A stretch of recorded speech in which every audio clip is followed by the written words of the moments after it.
প্রিয়জনদের সঙ্গে ঈদ উদযাপন করতে রাজধানী ছাড়ছে নগরবাসী।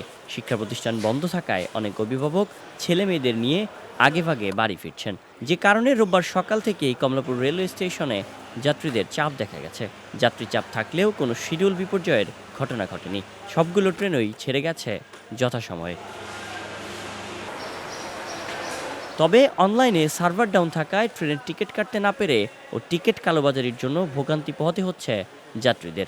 টিকিট পেতে ভোগান্তি ছিল যে সার্ভার ডাউন ছিল, যে আমরা যে সার্ভারে ঢুকেছিলাম ওই সার্ভার ডাউন ছিল, অনেক কষ্টের পরে টিকিট কাটলাম।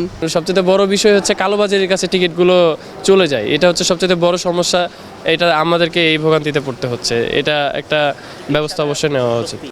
যাত্রীদের এমন অভিযোগে কমলাপুর রেলওয়ে স্টেশনে দেখা গেছে ভ্রাম্যমাণ কোর্ট পরিচালনা করে যে সকল যাত্রীদের কাছে টিকিট নেই তাদের জরিমানা সহ শাস্তি প্রদান করা হয়েছে। এ সময় ঈদ যাত্রায় যাত্রীরা যেন নির্বিঘ্নে বাড়ি ফিরতে পারে সেজন্য এমন অভিযান অব্যাহত থাকবে বলে জানান রেলপথ মন্ত্রণালয়ের সিনিয়র সহকারী সচিব ফাতেমাতুজ জোহরা। ঈদ যাত্রায় যাতে সবাই নিরাপদে স্বাচ্ছন্দ্যে যাত্রাটা করতে পারে সেজন্য আমরা এই আমাদের যে যাত্রী সেবা সেটি কোথাও কোনো অসুবিধা হচ্ছে কিনা বাংলাদেশ রেলওয়ের যারা অফিসার রয়েছেন বিভিন্ন পর্যায় থেকে যার যার জায়গা থেকে কাজ করছেন, সবাই আমরা কাজ করছি। সব কিছু ঠিকঠাক আছে কিনা সেগুলো দেখা, এর পাশাপাশি বিনা টিকিটে ভ্রমণ যদি কেউ করে সেই জায়গাগুলো এনশিওর করা যাতে এগুলো না হয় সেই কাজগুলোই মূলত আমরা করছি। এদিকে পবিত্র ঈদ উল ফিতরকে সামনে রেখে ঘরমুখো মানুষের যাত্রা নির্বিঘ্ন করতে নানা পদক্ষেপ নিয়েছে পুলিশ। ঈদ যাত্রায় অতিরিক্ত ভাড়া আদায় ও যাত্রী হয়রানি ঠেকাতে মাঠে মোবাইল কোর্ট পরিচালিত হবে বলে জানায় পুলিশ। যাত্রী হয়রানি বন্ধ এবং মাত্রাতিরিক্ত বা অতিরিক্ত ভাড়া আদায় রোধে ইউনিফর্ম পুলিশের পাশাপাশি মোতায়েন থাকবে গোয়েন্দা পুলিশ।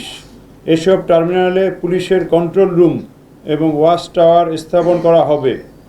ঢাকা উত্তর এবং দক্ষিণ সিটি কর্পোরেশন ছাড়াও 3টি বাস টার্মিনালে ডিএমপি কর্তৃক সিসি ক্যামেরা স্থাপন করা হবে। ঈদের বাকি হাতে গোনা আর মাত্র কয়েকদিন, আর এরই মধ্যে রাজধানী ছাড়তে শুরু করেছে নগরবাসী। এবারের ঈদ যাত্রা হবে স্বস্তির, এমনটাই প্রত্যাশা ঘরমুখো মানুষের।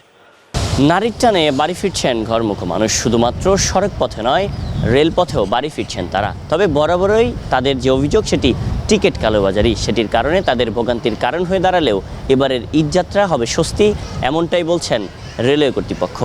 শায়ন সাব্বির, বিজয় টিভি, ঢাকা।